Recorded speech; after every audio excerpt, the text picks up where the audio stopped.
Bonjour à tous. Alors aujourd'hui, je vous retrouve pour traiter du premier sujet sur le premier élément de la médecine chinoise, donc dans cette vidéo. Et donc j'ai décidé de commencer par l'élément terre, qui va regrouper donc la rate pour l'organe yin et l'estomac pour le viscère yang. Donc voilà, c'est comme ça qu'on les appelle. Donc j'ai décidé de commencer donc par cet élément, l'élémentaire, pour la simple et bonne raison que la rate et l'estomac sont les premiers éléments, hein, donc les deux premiers organes qui vont permettre en réalité la formation de l'énergie dans le corps à partir de sources extérieures. Donc c'est vraiment un élément qui est fondamental, si je puis dire, dans la compréhension de la physiologie et dans le fait d'avoir une bonne santé, si je puis dire, hein, par la suite. Bien évidemment, tous les éléments sont importants, mais je trouve que la rate et l'estomac sont particulièrement importants et particulièrement négligés en réalité également par toute la médecine occidentale et en général toutes les idéologies qu'on peut entendre sur le sujet de l'alimentation et de la santé. Et donc voilà, la source de cette vidéo, c'est comme d'habitude un document de l'association Zongyi que je mettrai en description de cette vidéo et que je vous recommande d'aller consulter si cela vous intéresse. Mais je vais reprendre ici la majorité des informations qui sont présentes dans ce document. Ce que je ne vais pas reprendre, ça va être une grande partie de la partie traitement dans ce document, hein, parce qu'en réalité dans les documents donc, de cette association, le traitement est axé donc, sur les points d'acupuncture en réalité. Hein. Et donc je ne vais pas l'aborder tout simplement parce qu'il faut déjà avoir une connaissance globale de tous les méridiens, de tous les points d'acupuncture afin de comprendre les informations qui y sont transmises. Étant donné que ce n'est pas le cas de la majorité d'entre nous, eh bien je n'aborderai pas cette question. Et donc ici, je vais tout d'abord commencer par donc la rate, qui est l'organe yin de l'élémentaire. Et donc tout d'abord les fonctions de la rate. Donc la fonction de transformation et de transport des aliments et des liquides. Donc voilà, ça c'est la première fonction de la rate, hein, c'est-à-dire que tout déséquilibre de la rate se répercute donc sur les processus de digestion et entraîne des symptômes comme la distension abdominale, un manque d'appétit et des selles molles. Donc ce qu'il faut bien comprendre également hein, dans tout ce que je vais dire à partir de ces documents, c'est que l'état de santé va donc être caractérisé systématiquement par l'état présent en l'absence des déséquilibres que j'énonce dans ces vidéos. Hein. Ici, quand je parle de déséquilibre de la rate qui se répercute et entraîne des symptômes comme la distension abdominale, un manque d'appétit et des selles molles, on comprend donc que l'état de santé, ça va être l'état où il n'y aura pas de distension abdominale, il n'y aura pas de manque d'appétit et il n'y aura pas de selles molles. Hein. Donc voilà, ça ce sera vrai tout le temps. Également, une deuxième chose qu'il faut que je précise, c'est que je vais systématiquement citer un certain nombre de symptômes, un certain nombre de troubles qui vont être associés donc au déséquilibre que je vais énoncer.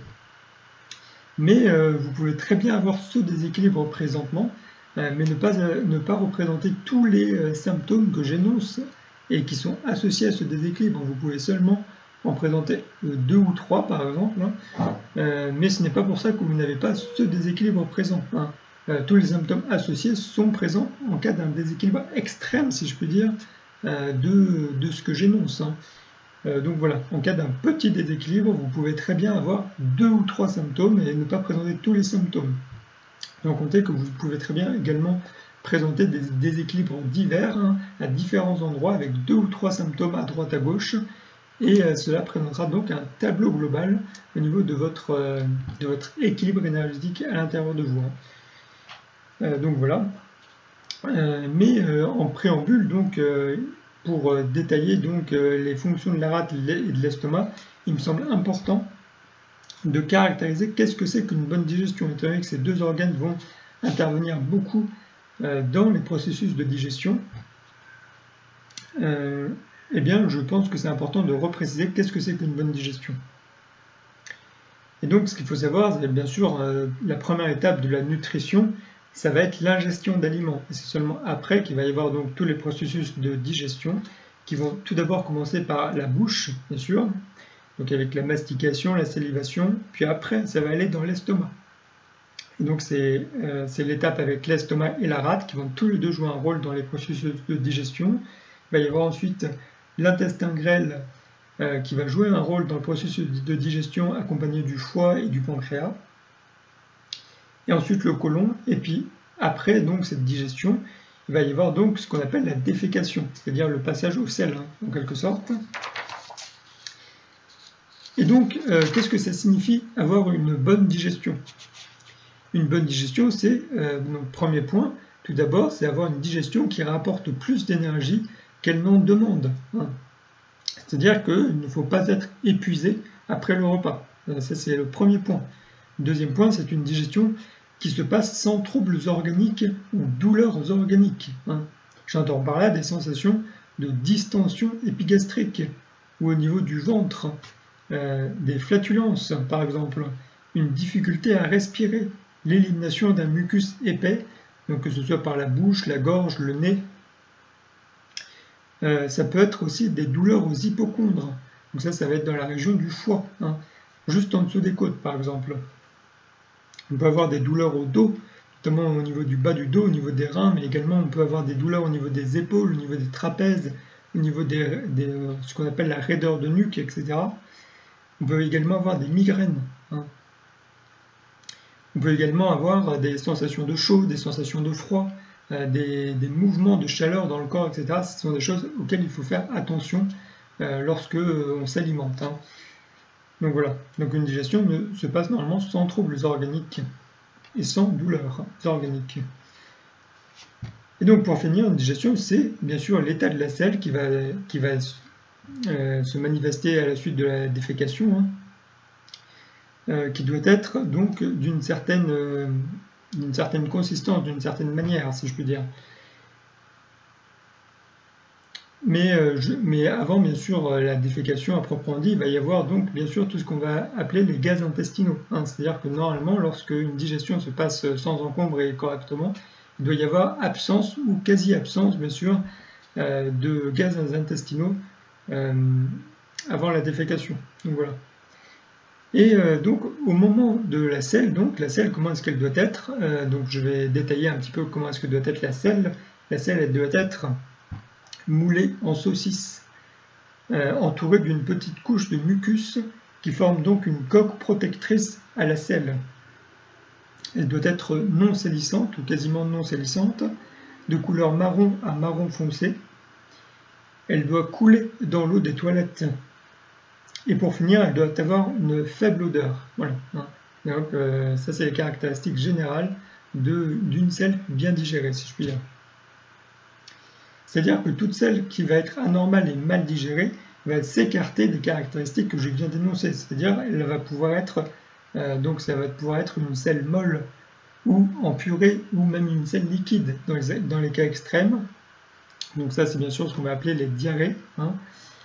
Il va pouvoir y avoir tout ce qui va être celles au contraire qui vont être concaténées, qui vont être une sorte de formation de boulettes, très sèches, etc., très rétractées sur elles-mêmes, si je puis dire. Et ça va être le côté de la selle constipée, ce qu'on va appeler la selle constipée. Et ensuite, il va pouvoir bien sûr y avoir tout ce qui va être les selles qui ne sont pas moulées, tout simplement. Ça, c'est plus dans le côté selle liquide. Il va pouvoir y avoir les selles salissantes. Après, il va y avoir les problèmes de couleur avec les selles qui vont être de couleur jaune ou blanche, ou les selles de couleur rouge ou noire. Donc lorsque c'est jaune ou blanc, ça va être des problèmes plus de foie. Et lorsque ça va être de couleur rouge ou noire, ça va être le témoin de la présence de sang, par exemple. Mais après, ce n'est pas non plus la seule possibilité. Il faut voir le tableau global. Mais c'est une possibilité, la présence de sang dans les selles. Ensuite, bien sûr, c'est la selle flottante, donc dans l'eau. Donc ça, il peut s'agir d'un problème au niveau du foie ou au niveau de la rate. Ça va dépendre. Et ensuite, bien sûr, la selle nauséabonde, c'est-à-dire la selle qui a une très forte odeur désagréable. Voilà. Donc ça, ce n'est pas normal. C'est-à-dire qu'il y a un problème de digestion sous-jacent, donc que je vais énoncer par la suite. Donc voilà, donc je continue les fonctions de la rate. Donc la première fonction que j'ai dit, c'était la fonction de transformation et de transport des liquides. La deuxième fonction, c'est que la rate contrôle les muscles et elle est responsable du transport du chi des aliments aux muscles du corps entier et plus particulièrement aux 4 membres.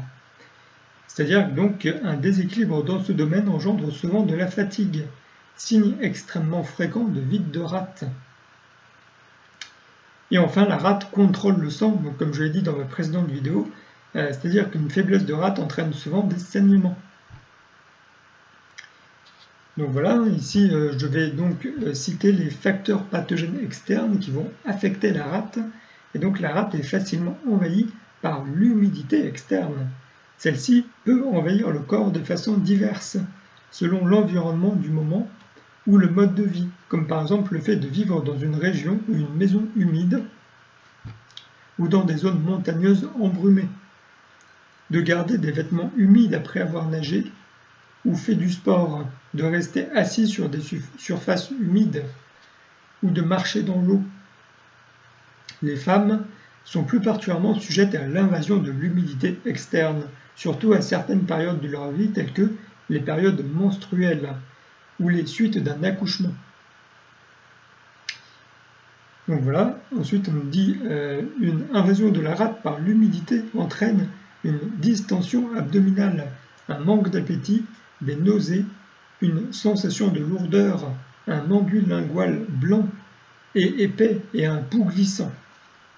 Donc voilà, ce qu'il faut savoir également en médecine chinoise, c'est qu'on va beaucoup observer donc l'état de la langue. Donc à chaque fois, je donnerai donc l'état caractéristique de la langue pour le déséquilibre associé.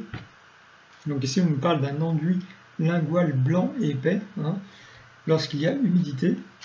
Et on nous parle donc d'un pouls glissant également, donc oui, parce qu'en fait en médecine chinoise, on prend les pouls ici à ce niveau-là, au niveau donc, du poignet. On va prendre à droite et à gauche, et il y a toute une méthode donc pour prendre les pouls, il y en a différents, etc. Mais c'est un sujet assez complexe et ça nécessite bien sûr beaucoup d'expérience, donc voilà, pour bien réussir à prendre les pouls, qui va notamment nous informer sur pas mal de déséquilibres au niveau des différents organes clés en médecine chinoise, etc. Donc je vais les citer juste pour information donc, dans ma vidéo. Mais voilà, il faut garder en tête que c'est surtout pour les professionnels et qu'il faut avoir de l'expérience pour pouvoir bien prendre les pouls chez n'importe quel patient.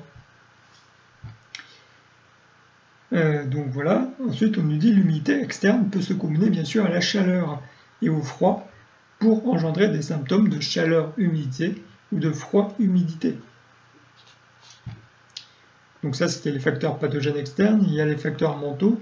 C'est un travail excessif de l'esprit, c'est-à-dire penser, étudier, se concentrer, mémoriser, qui tend au bout d'un certain temps à affaiblir la rate. Ceci inclut également l'excès de réflexion et la rumination permanente. Donc voilà, ça va affecter la rate. Ensuite, il y a l'alimentation, bien évidemment. Et on nous dit comme la rate est responsable de la transformation et du transport de la nourriture, l'alimentation joue un rôle extrêmement important dans ces états de déséquilibre. On dit que la rate préfère les aliments chauds et secs. Par chaud, on entend chaud à la fois en termes de température, mais également d'énergie des aliments. Tous les aliments peuvent être classés en aliments tièdes ou chauds, ou frais ou froids entre parenthèses. Parmi les aliments chauds, on peut citer par exemple la viande, le gingembre et le poivre. Parmi les aliments froids, on peut donner en exemple tous les aliments crus, entre parenthèses salade, les fruits à quelques exceptions près, les légumes et les boissons glacées. Et donc on nous dit une consommation excessive d'aliments froids endommage la fonction de transformation et de transport de la rate et entraîne des problèmes digestifs ainsi qu'une humidité interne, cette fois-ci interne. Donc voilà, je vais donc maintenant commencer les tableaux de déséquilibre au niveau de la rate. Il va y en avoir plusieurs, donc on commence par ce qu'on va appeler le vide de chi de la rate, c'est-à-dire en gros un vide d'énergie de la rate. Et donc au niveau des manifestations cliniques, il va y avoir le manque d'appétit, la distension abdominale après les repas, la fatigue, la lassitude, le teint cireux, la faiblesse des membres et la présence de sel molle. En plus de cela, on nous dit si le chi de la rate engendre de l'humidité, enfin si le vide de chi de la rate engendre de l'humidité, apparaissent en plus des nausées, une sensation de plénitude dans la poitrine et l'épigastre, et une sensation de lourdeur. Donc la langue, elle est pâle ou de couleur normale, et dans les cas chroniques, on peut noter un léger gonflement des bords et des fissures transversales. Le pouls, tant qu'à lui, est vide.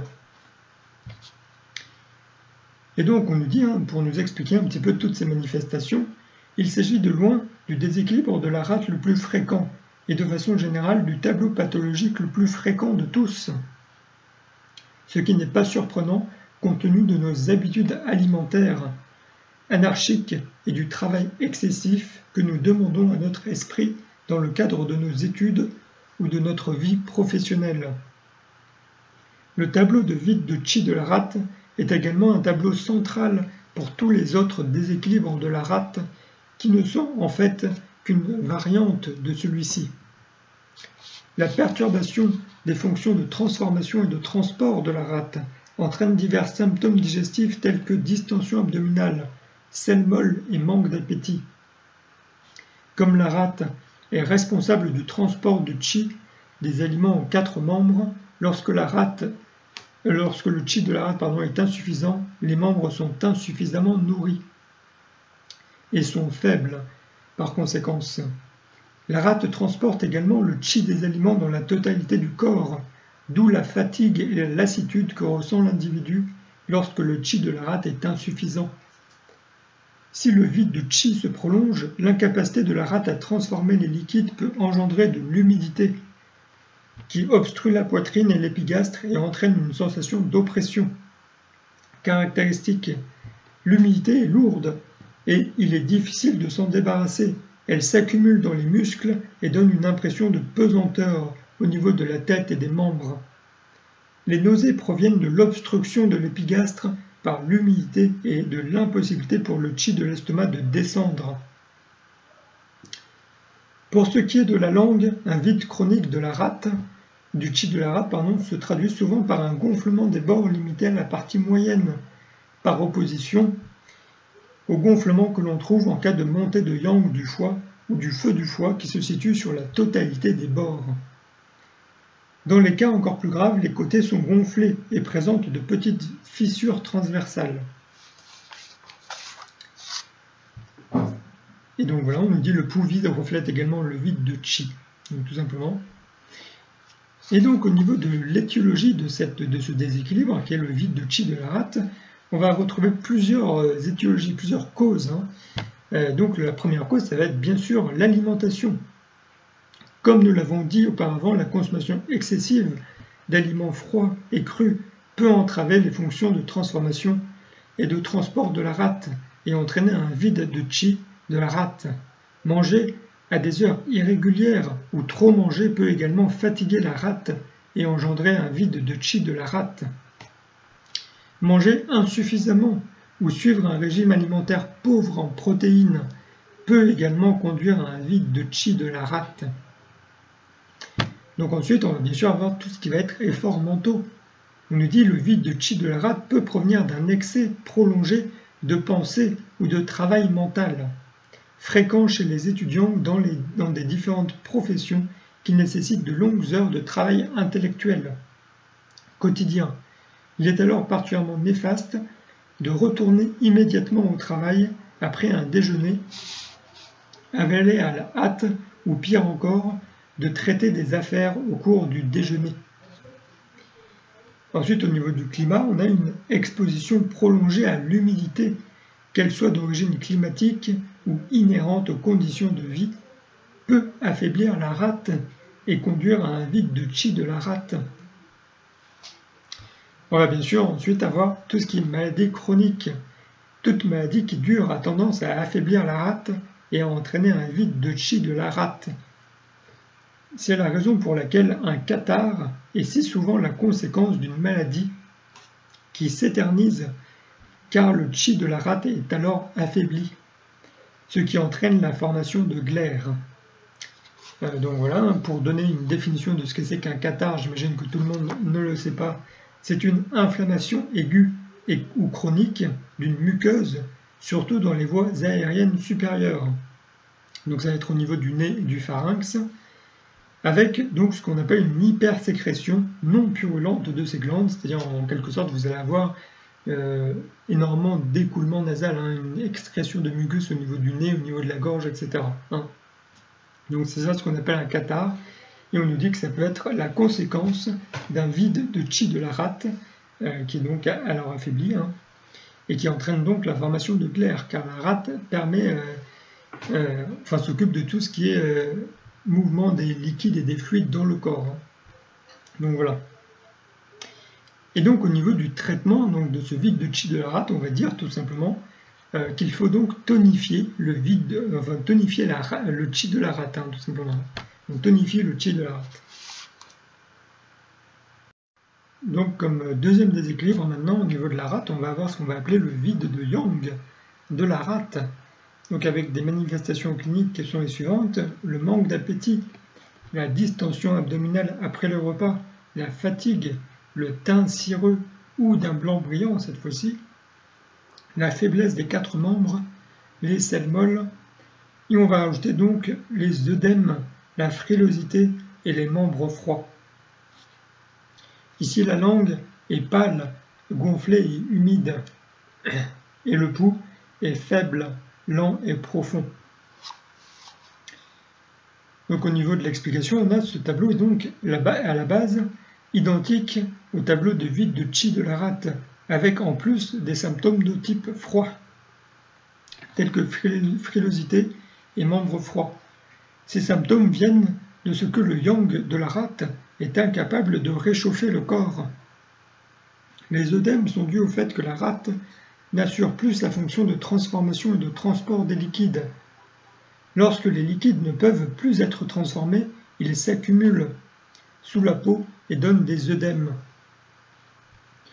La langue est pâle en raison du vide de yang et humide parce que l'altération de la fonction de transport des liquides de la rate entraîne une accumulation de liquide sur la langue. Donc ici c'est de l'humidité dont on parle. Le pouls est profond et lent, ce qui traduit le vide de yang. Donc au niveau de l'étiologie, ça va être exactement la même que l'étiologie pour le vide de chi de la rate, à la seule différence que ce tableau est plus volontiers engendré par l'exposition à un environnement froid et humide. Et donc au niveau des traitements, on va avoir tout simplement qu'il faut tonifier et réchauffer le yang de la rate, cette fois-ci. Donc voilà, donc le prochain déséquilibre, ça va être ce qu'on va appeler l'effondrement du chi de la rate. Au niveau des manifestations cliniques, ça va être tous les symptômes qu'on retrouve dans le vide de chi de la rate, avec en plus une sensation de pesanteur dans l'abdomen, cette fois-ci, un prolapsus de l'estomac, de l'utérus, de l'anus ou du vagin.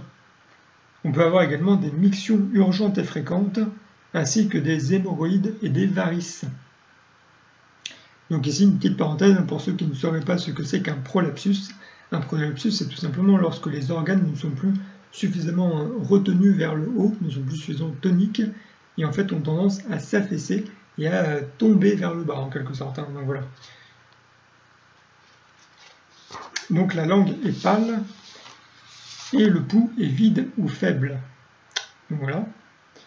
On nous dit également ici donc que ce tableau est exactement identique à celle du vide de chi de la rate. La principale différence réside dans le fait que ce tableau reflète l'incapacité de la rate à faire monter le chi.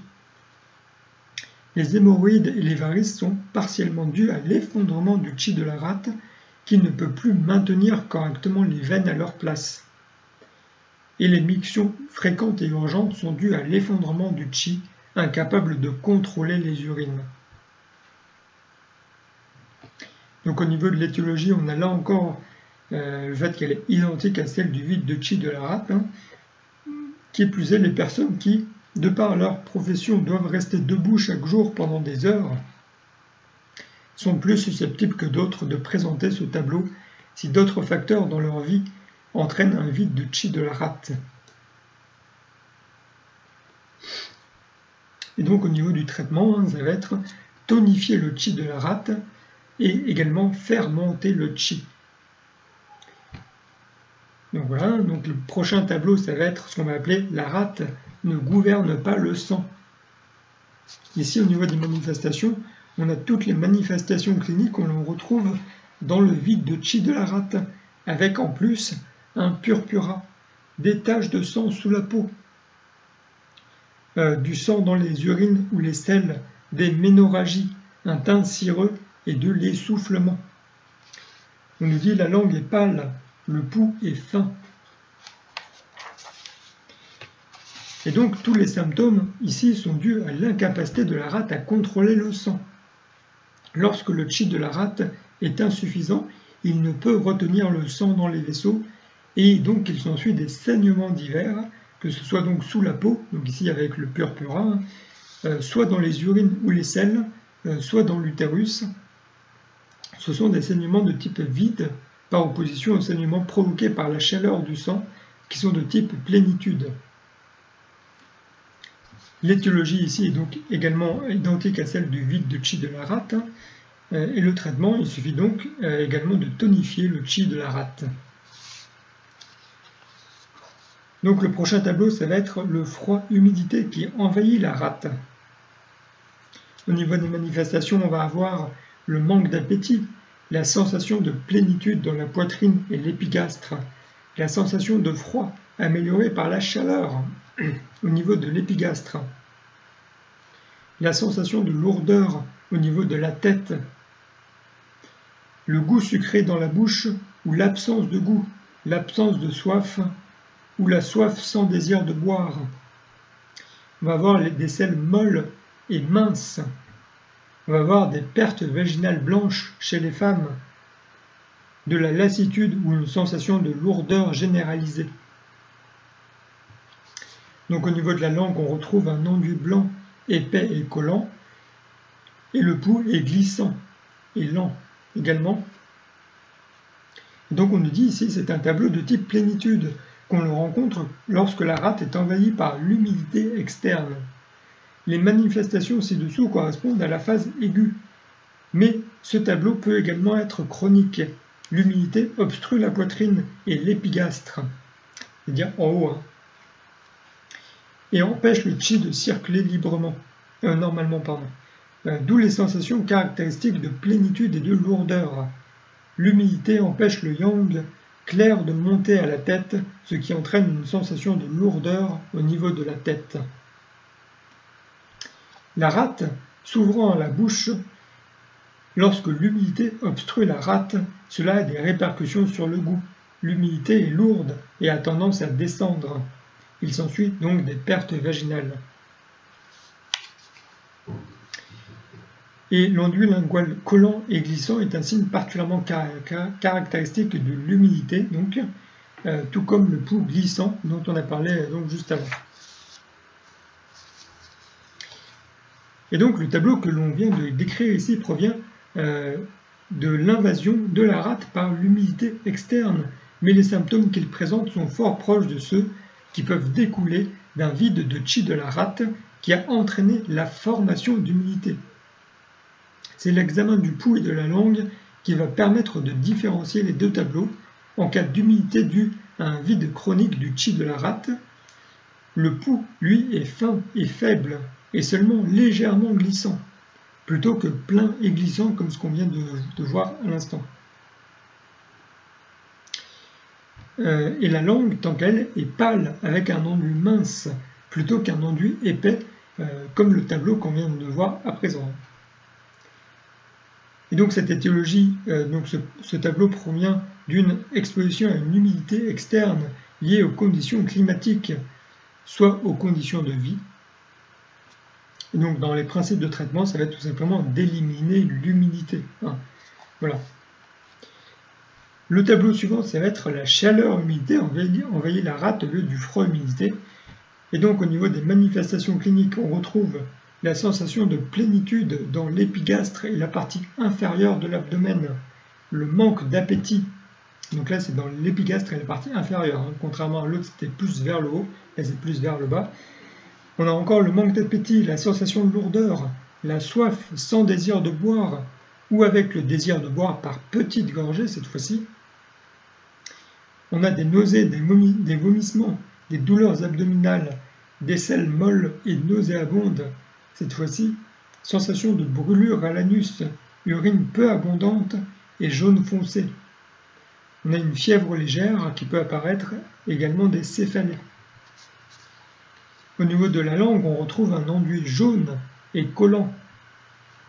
Le pouls est glissant et rapide. Et donc cette pathologie est identique à celle du froid-humidité qui envahit la rate, à la différence près que le froid est remplacé par la chaleur. La plupart des symptômes peuvent s'analyser de façon similaire à ceux du froid-humidité. Hormis bien sûr la fièvre légère qui vient de ce que les effets de la chaleur-humidité constants tout au long de la journée, qui provient de ça, contrairement donc à ceux d'une fièvre légère qu'on retrouve dans le vide de yin et qui se manifeste seulement en fin d'après-midi ou en soirée. Et l'odeur nauséabonde des selles, la sensation de brûlure au niveau de l'anus, les urines peu abondantes et jaune foncé sont caractéristiques donc de la chaleur. Au niveau de l'étiologie de ce tableau, on nous dit que ce tableau est généralement dû à la chaleur-humidité externe, autrement dit à l'exposition à un temps chaud et humide. Il peut également provenir de la consommation d'aliments sales ou contaminés. Au niveau du traitement, ça va être tout simplement qu'il va falloir éliminer donc l'humidité, mais également ici disperser la chaleur. Donc voilà, ici je viens de terminer donc, tous les tableaux pathologiques de la rate qui sont donc présents dans ce document et que j'énonce ici. Donc ici je passe à l'estomac, hein, qui est donc le viscère yang de l'élémentaire ici.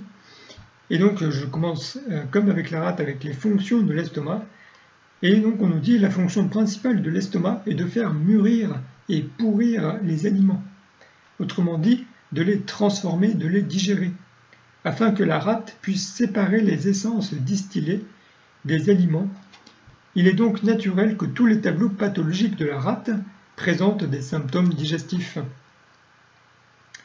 L'estomac, tout comme la rate, occupe une place centrale dans le réchauffeur moyen et se trouve au centre de tous les mouvements, ascendants ou descendants, du chi des autres viscères. Et donc ici, il nous fait un petit résumé de tous ces mouvements. Donc on nous dit, normalement, le chi de l'estomac descend afin d'envoyer la nourriture digérée vers le bas, alors que le chi de la rate monte afin d'envoyer le chi des aliments au poumon et au cœur. De plus, le chi du poumon descend pour communiquer avec le rein et la vessie. Le chi du cœur descend pour communiquer avec l'intestin grêle et le rein. Le chi du rein, tant qu'à lui, monte pour communiquer avec le poumon et le cœur. Et le chi du foie circule librement dans toutes les directions. Ça, voilà, c'est le résumé caractéristique. Et donc on nous dit ici, parce que l'estomac, dans le réchauffeur moyen, représente ce point de rencontre complexe des voies du chi, il occupe une position stratégique et a le rôle crucial d'assurer une libre circulation du chi dans le réchauffeur moyen. En cas de pathologie, l'estomac souffre souvent d'une stagnation du chi ou d'une rétention de nourriture. L'estomac, avec la rate, est la racine du chi du ciel postérieur, ce qui signifie qu'il est la source de tout le chi produit par le corps après la naissance. Si l'estomac est faible, il n'y a pas suffisamment de chi produit dans le corps et l'individu se sent fatigué et affaibli. Symptôme extrêmement fréquent dans les pathologies de l'estomac.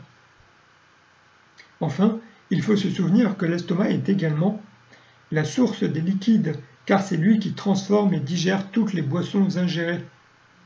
Il s'ensuit que l'estomac est susceptible de souffrir d'un vide de yin. contrairement à la rate où c'était majoritairement plus des vides de yang. Donc voilà. Donc, ensuite, au niveau de l'étiologie générale, on va voir bien sûr l'alimentation qui va jouer un rôle prépondérant dans les pathologies de l'estomac. Ce facteur peut être abordé de plusieurs points de vue et englober donc la nature des aliments consommés, la régularité des heures des repas et les conditions dans lesquelles se déroulent les repas. Donc on commence par la nature des aliments consommés. C'est un sujet, on nous dit, extrêmement complexe, que nous ne pouvons pas traiter en profondeur ici, dans la mesure où il faut prendre en considération trop de variables diverses, comme les caractéristiques des aliments, la saison, la constitution de l'individu, son état de santé et sa profession.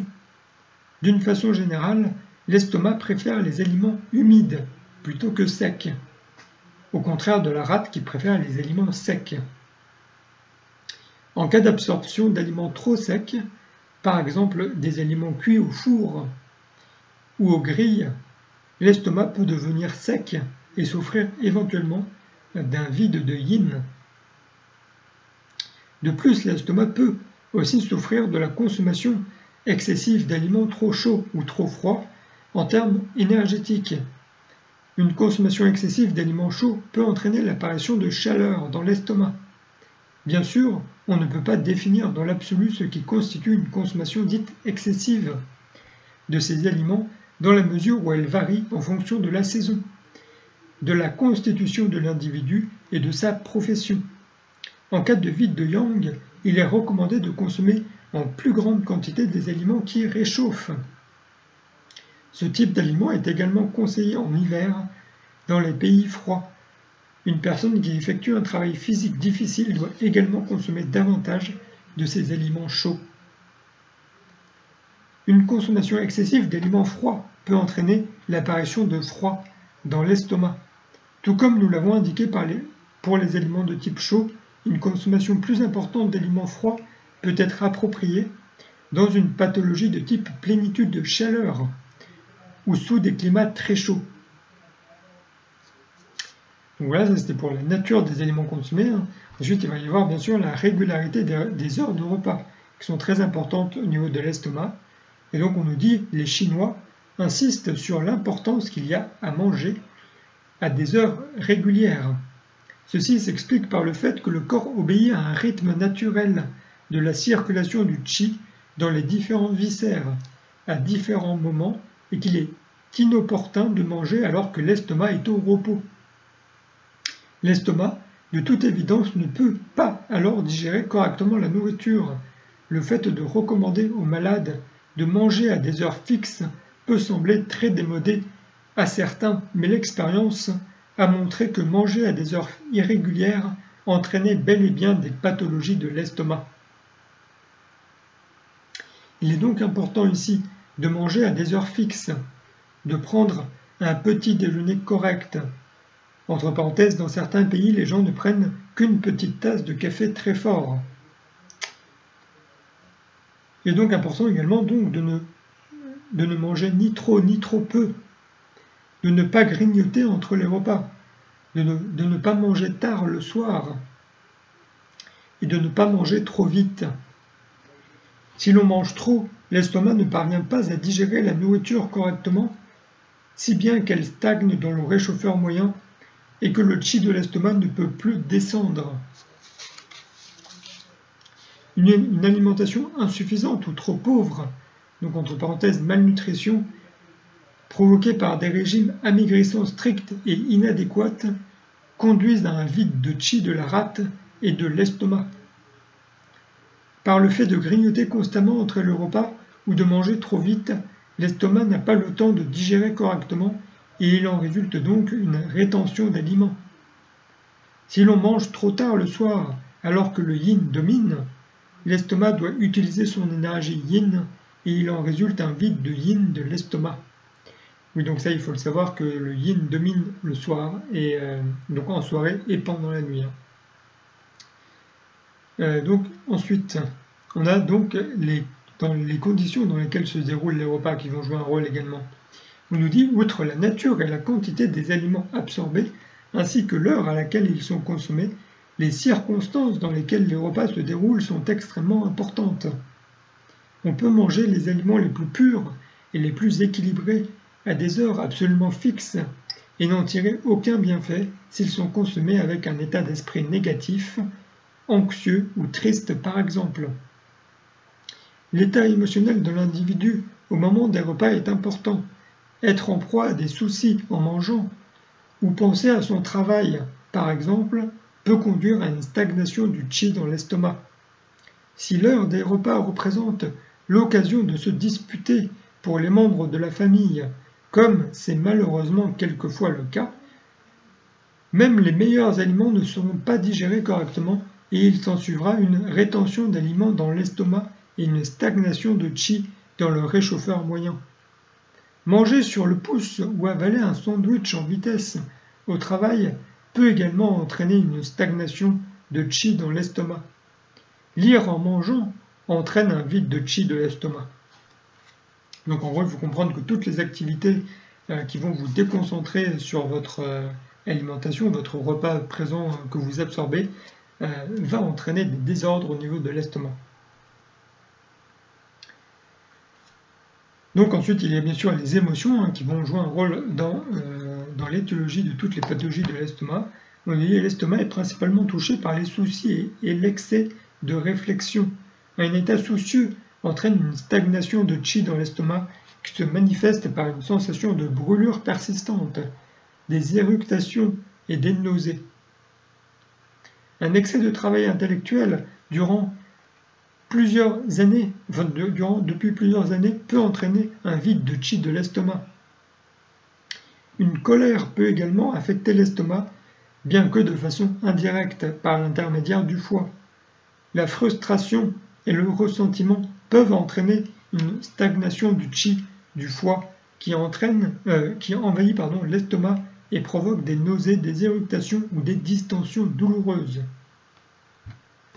Et donc comme dernière étiologie, on va bien sûr avoir le climat. L'estomac peut être directement affecté par des facteurs climatiques, nous dit-on, et plus particulièrement par le froid. Le froid peut envahir l'estomac directement en passant par les couches superficielles du corps et engendrer un froid interne dans l'estomac, avec apparition de douleurs aiguës et soudaines accompagnées de vomissements. Mais on va en reparler ensuite dans les tableaux pathologiques. Donc voilà. Et donc ici, le premier déséquilibre, il s'agit du vide de chi de l'estomac. Au niveau des manifestations, on va retrouver une sensation de gêne au niveau de l'épigastre, un manque d'appétit, une perte de goût, des selles molles, une fatigue surtout matinale et des membres faibles. Donc ici, c'est bien une fatigue matinale. C'est ce qui nous permet donc de distinguer ce tableau de vide de chi de l'estomac par rapport au vide de chi de la rate, qui n'est pas seulement matinal. Donc on a également membres faibles, la langue est pâle, le pouls est vide, donc surtout la position de barrière du côté droit.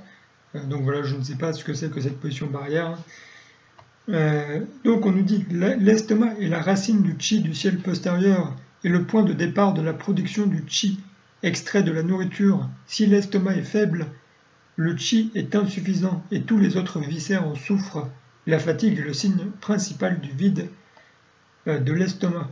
Elle est plus importante le matin, donc entre 7h et 9h, car cela correspond à la période d'activité maximale de l'estomac. Lorsque le chi de l'estomac est trop faible, il ne peut plus descendre et il s'ensuit une vague sensation de gêne au niveau de l'épigastre, caractéristique d'une pathologie de type vide. Si cette sensation provient d'une pathologie de type plénitude, elle serait beaucoup plus accentuée, voire douloureuse.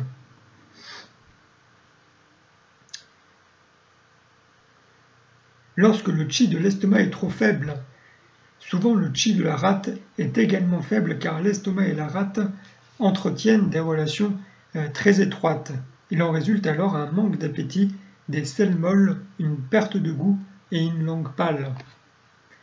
Et lorsque donc le chi de la rate est faible, lorsque le chi de l'estomac est faible, il n'arrive plus à transporter les essences de la nourriture jusqu'aux membres, ce qui explique la sensation de faiblesse des membres. donc qui était également présent donc, en cas de vide de chi de la rate. Donc au niveau de l'étiologie, on a premièrement la cause la plus fréquente des déséquilibres de l'estomac est une mauvaise alimentation, un régime alimentaire pauvre en éléments nutritifs et en protéines, ou tout simplement une alimentation insuffisante, donc par exemple à la suite d'un régime, peut également entraîner un vide de chi de l'estomac. Et donc la deuxième étiologie, ça va être un vide de chi de l'estomac, qui peut également être la conséquence d'une maladie chronique qui a affaibli le chi en général, comme par exemple dans un cas de mononucléose. Mais ce n'est qu'un exemple. Donc ensuite, pour ce traitement, le principe du traitement, ça va être tout simplement de tonifier le chi de l'estomac.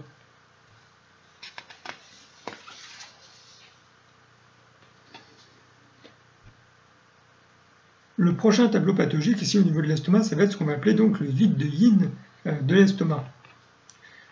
Donc ici, on va retrouver au niveau des manifestations cliniques un manque d'appétit, une fièvre ou une sensation de chaleur dans l'après-midi, une constipation avec selle sèche, des douleurs épigastriques, une bouche et une gorge sèche, surtout dans l'après-midi, une soif sans désir de boire ou avec le désir de boire par petites gorgées, une sensation de plénitude après la prise de nourriture. Ici, la langue, elle est rouge et pelée au centre, avec un enduit sans racine. Donc on va détailler ensuite qu'est-ce que c'est qu'un enduit sans racine. Et le pouls est superficiel et vide, à la position de barrière, donc également du côté droit. Donc ici on nous dit, l'estomac étant la source des liquides, lorsque son yin est insuffisant, il s'ensuit de la sécheresse. Des selles sèches, donc, une bouche et une gorge sèche, de la soif. La sensation de soif dans le vide de yin de l'estomac est bien particulière car caractérisée dans les livres chinois de soif sans désir de boire. Cette expression apparemment paradoxale indique simplement qu'il y a soif, ou plus exactement bouche sèche. Mais parce que cette soif n'est pas due à la chaleur, elle n'implique pas le désir de boire de grandes quantités d'eau froide. Comme la soif vient d'un vide de yin, la personne a plutôt envie de boire par petites gorgées ou même de boire chaud. La fièvre ou la sensation de chaleur dans l'après-midi vient du vide de yin.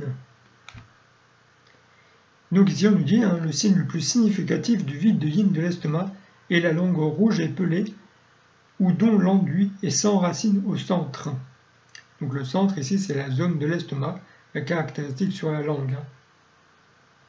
Un enduit sans racine, on nous dit, se forme lorsque l'estomac est faible et n'arrive plus à faire monter à la langue l'humidité sale. Donc entre parenthèses, qui est normalement un dérivé de l'activité de mûrissement et de pourrissement de l'estomac. Il n'y a donc pas de nouvel enduit qui se forme et l'ancien enduit perd sa racine. Un enduit sans racine semble apparaître par plaques, comme saupoudré sur la langue, plutôt que de provenir de la surface de la langue, comme un enduit normal. On ne peut donc pas éliminer un enduit normal en raclant, alors qu'on peut facilement le faire avec un enduit sans racine. Donc voilà, c'est lorsqu'on racle la langue, par exemple avec un gratte-langue. Ici, un enduit sans racine va pouvoir être éliminé facilement. Donc ici, au niveau de l'étiologie, on nous dit que la cause la plus fréquente du vide de yin de l'estomac est un régime alimentaire à des heures de repas irrégulières, surtout lorsque les heures de repas sont tardives, que certains repas sont sautés lorsqu'on se contente d'un sandwich, par exemple avalé à la hâte, que l'on mange en pensant à son travail, ou que l'on retourne travailler immédiatement après les repas. Toutes ces mauvaises habitudes épuisent gravement le chi de l'estomac, et si elles durent longtemps, elles affaiblissent donc le yin de l'estomac. Également, manger tard le soir est un facteur qui épuise particulièrement le yin de l'estomac. Car bien sûr, comme je l'ai dit, le yin de l'estomac, le yin est plus présent en soirée. Donc voilà. Ici donc au niveau du traitement, on va nous dire qu'il faut nourrir le yin de l'estomac et nourrir les liquides.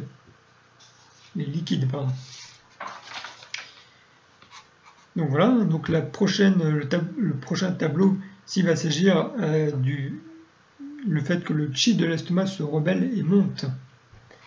Donc les manifestations cliniques, ça va être tout simplement des nausées, des éructations, des vomissements et des hoquets.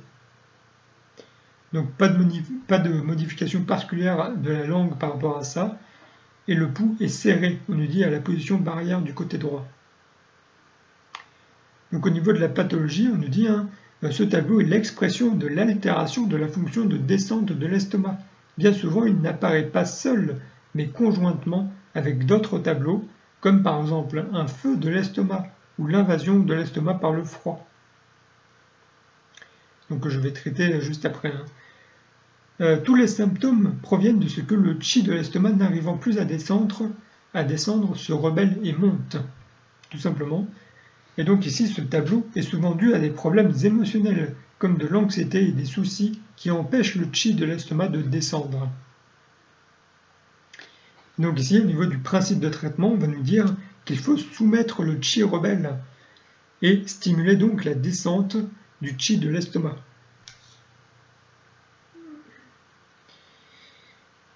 Donc, ensuite, le prochain tableau, on a la rétention de nourriture dans l'estomac. Au niveau des manifestations, on va retrouver le manque d'appétit, la sensation de plénitude et de distension au niveau de l'épigastre, soulagé par les vomissements. On va avoir des nausées, une haleine fétide, des régurgitations acides, des éructations et possiblement également de l'insomnie. Ici, la langue contient un enduit épais qui peut être blanc ou jaune. Le pouls, il est plein et glissant. Donc, on nous dit ici, c'est un tableau de type plénitude interne. Il peut être associé au froid ou à la chaleur, auquel cas l'enduit lingual est respectivement blanc ou jaune, donc blanc en cas de froid et jaune en cas de chaleur. La plupart des symptômes proviennent de ce que la nourriture obstrue l'estomac et empêche le chi de l'estomac de descendre, d'où les nausées, les vomissements, la sensation de plénitude, les éructations et les régurgitations acides. L'haleine fétide est due à une fermentation trop longue de la nourriture dans l'estomac. Et une rétention donc prolongée de la nourriture dans l'estomac crée une obstruction dans le réchauffeur moyen et empêche le chi du cœur de descendre. Il en résulte donc une perturbation de l'esprit pendant la nuit et donc des insomnies. Donc pour plus de détails là-dessus, pour ceux qui n'auraient pas vu ma précédente vidéo que j'ai faite sur les 5 substances et les 3 trésors, je vous recommande de la regarder, je parle plus en précision de l'esprit. Voilà. Et donc ici on nous dit le pouls glissant traduit donc la présence de nourriture non digérée. Au niveau de l'étiologie, on nous dit que ce tableau peut survenir en cas d'une alimentation trop abondante. Il peut apparaître également lorsque l'on mange trop vite ou à la hâte, ou lorsque l'on ne mange pas l'esprit tranquille.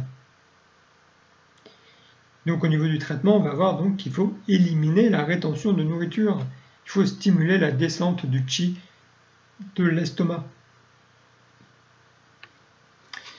Le prochain tableau, ça va être ce qu'on va appeler le froid et le vide de l'estomac.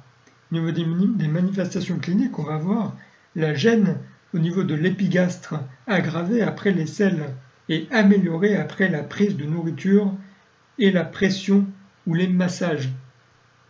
Donc au niveau de l'épigastre, on va voir la perte de l'appétit, la préférence pour les boissons et les aliments chauds, les vomissements de liquide clair, les selles molles, l'absence de soif, les membres froids et la fatigue. La langue ici, elle est pâle et gonflée, et le pouls est profond, faible, surtout à la position barrière du côté droit. Et donc ici on nous dit, ce tableau est identique au tableau précédent, avec en plus la présence d'un froid vide. Normalement, ce tableau est associé à un vide de yang de la rate, qui a entraîné l'apparition d'un froid interne, d'où les membres froids, les selles molles, les vomissements de liquide clair, l'absence de soif, la préférence pour les boissons et les aliments chauds, et le pouls profond. un vide de qi de l'estomac peut s'aggraver lors des selles, en raison de la relation qu'entretiennent l'estomac et le gros intestin par le yang ming. Donc ça, c'est tout simplement un méridien, le yang ming. C'est ce qui explique donc ici l'aggravation de la gêne ressentie au niveau de l'épigastre après les selles. Et comme la gêne est provoquée par une pathologie de type vide, on nous dit, elle est améliorée par la prise de nourriture, la pression ou les massages. Donc ici, au niveau de l'étiologie, c'est-à-dire de la cause qui cause ce tableau pathologique, on a premièrement, c'est bien sûr l'alimentation. Elle est liée à une insuffisance d'éléments nutritifs ou de protéines. Ce tableau peut également provenir d'une consommation excessive d'aliments et de boissons froides, de crème glacée, de salades, de fruits et de boissons glacées. Deuxièmement, ce tableau peut être la conséquence d'une longue maladie qui a endommagé le yang de la rate et de l'estomac. Troisièmement, le froid externe peut envahir l'estomac et, s'il n'est pas chassé, au bout d'un certain temps, perturber les fonctions de l'estomac et entraîner un vide de qi de l'estomac. Donc voilà, troisièmement, donc, c'est le froid externe. Et donc au niveau du traitement, on va nous dire qu'il faut tonifier et réchauffer le qi de l'estomac et de la rate. C'est voilà la base. Tonifier et réchauffer. Donc prochain tableau, ça va être l'invasion de l'estomac par le froid. Et donc ici, comme manifestation clinique, on va retrouver des douleurs soudaines au niveau de l'épigastre, une sensation de froid, une préférence pour la chaleur, des vomissements de liquide clair, une aggravation des symptômes lors de l'absorption de boissons froides, qui sont par ailleurs très vite vomies, et on a donc également une préférence pour les boissons chaudes. La langue présente un enduit blanc et épais, et le pouls est profond, il est lent et serré. Et donc on nous dit que ce tableau est un tableau de type froid plénitude interne et plus froid vide comme le précédent tableau. Il est aigu et provoqué par l'invasion de l'estomac par le froid externe. L'estomac est un des trois viscères avec les intestins et l'utérus, nous dit-on, susceptibles d'être envahis directement par le froid externe qui traverse les couches superficielles du corps. Le froid externe bloque l'estomac et empêche le qi de l'estomac de descendre, d'où les vomissements et la douleur. Le froid endommage le yang de l'estomac et de la rate et empêche les essences de la nourriture de se propager dans le corps. D'où la sensation de froid, un pouls lent, une préférence pour les boissons chaudes et l'aggravation des symptômes en cas d'absorption de boissons froides. Et donc, dans l'étiologie, on nous dit tout simplement que ce tableau est dû à l'invasion de l'estomac par le froid externe, à la suite d'une exposition au froid ou à la consommation excessive d'aliments froids ou de boissons glacées. Et dans le principe de traitement, ça va être tout simplement chasser le froid, réchauffer l'estomac, stimuler la descente du qi de l'estomac. Donc voilà, donc le prochain tableau, on va avoir le feu de l'estomac, entre parenthèses les glaires-feux, donc c'est une dérivée. Donc dans les manifestations cliniques, on a la sensation de brûlure et de douleur de l'épigastre, une soif avec envie de boire froid, une faim permanente, un gonflement et des douleurs de gencives, le saignement des gencives, des régurgitations acides, une constipation, des nausées, des vomissements après la prise de nourriture, et également une mauvaise haleine. Et il nous dit donc en cas de glaire-feu, c'est-à-dire lorsqu'il y a des glaires en plus, c'est-à-dire de l'humidité supplémentaire par rapport à cette chaleur qui est déjà présente dans l'estomac, ça va rajouter les symptômes suivants. Une sensation de plénitude au niveau de l'épigastre, une soif qui est moins importante, un mucus dans les selles et une perturbation mentale et de l'insomnie. Ici, la langue, elle va être rouge avec un enduit jaune épais et sec. Mais en cas de glaire-feu, l'enduit est jaune, épais et collant, avec possiblement des spicules jaunes à l'intérieur d'une grande fissure centrale. Une fissure centrale qui va être donc ici verticale. Donc ensuite on a au niveau du pouls, le pouls il va être plein, profond et rapide. Mais en cas de glaire-feu, il est glissant, plein et rapide. Donc voilà. Donc ici on nous dit, c'est un tableau ici donc de plénitude, chaleur interne dans l'estomac. La chaleur qui est dans l'estomac consume les liquides, d'où la soif intense, la constipation et la langue sèche. La chaleur fait sortir le sang des vaisseaux sur le méridien de l'estomac et entraîne les saignements des gencives. Le gonflement et la douleur des gencives proviennent de la montée de la chaleur le long du méridien de l'estomac. La chaleur plénitude obstrue l'estomac et perturbe la descente du chi de l'estomac, d'où les régurgitations acides, les nausées et les vomissements. Les liquides régurgités sont acides en raison de la chaleur qui fait fermenter les liquides dans l'estomac. En cas de glaire-feu, les glaires obstruent encore davantage l'estomac, d'où la sensation de plénitude au niveau de l'épigastre. La soif est moins importante car la présence de glaire diminue la sensation de soif.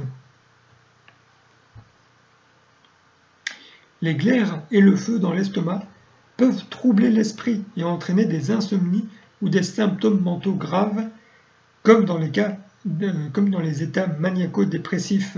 Cela se traduit souvent au niveau de la langue par une grande fissure centrale qui ne va pas jusqu'à la pointe et qui présente à l'intérieur un enduit jaune et raide, donc entre parenthèses avec des spicules. Donc au niveau de l'étiologie, ce tableau provient d'une consommation excessive d'aliments chauds, dans le sens où nous avons défini auparavant, et de tabac également, car le tabac est chaud pour ce qui est de l'énergie. En cas de glaire-feu, il est dû à une consommation excessive d'aliments gras et chauds, tels que les aliments frits par exemple. Donc voilà, il suffit juste de rajouter du gras, en fait c'est de l'humidité tout simplement. Et donc ici, au niveau du principe de traitement, on a dispersion de la chaleur et de disperser la chaleur de l'estomac et stimuler la fonction de descente de l'estomac. Et donc ici, j'en arrive au dernier tableau, dernier déséquilibre au niveau de l'estomac. Ça va être ce qu'on va appeler les stases de sang dans l'estomac. Au niveau des manifestations cliniques, on retrouve des douleurs en coups de poignard dans l'épigastre, aggravées par la chaleur et la pression, des douleurs après les repas, un vomissement de sang noir, du sang dans les selles. Donc la langue, elle est pourpre avec des taches pourpres. Elle peut également être pourpre uniquement au centre. Le pouls est en corde, ou sinon il peut être rugueux également. Donc ici on nous dit, les stades de sang produisent des douleurs de nature térébrante ou perçante, d'où les douleurs en coups de poignard dans l'épigastre. Cette douleur est bien plus intense que dans tout autre tableau pathologique de l'estomac. Les stases de sang se manifestent toujours par un sang de couleur très foncée, d'où les vomissements de sang noir. Et comme l'estomac est en relation avec le gros intestin, les stases de sang peuvent l'affecter et se traduire par la présence de sang dans les selles. La langue pourpre reflète ici les stases de sang. Et au niveau donc de l'étiologie donc de ce tableau, on va nous dire ce tableau témoigne toujours d'une pathologie chronique provenant de causes variées.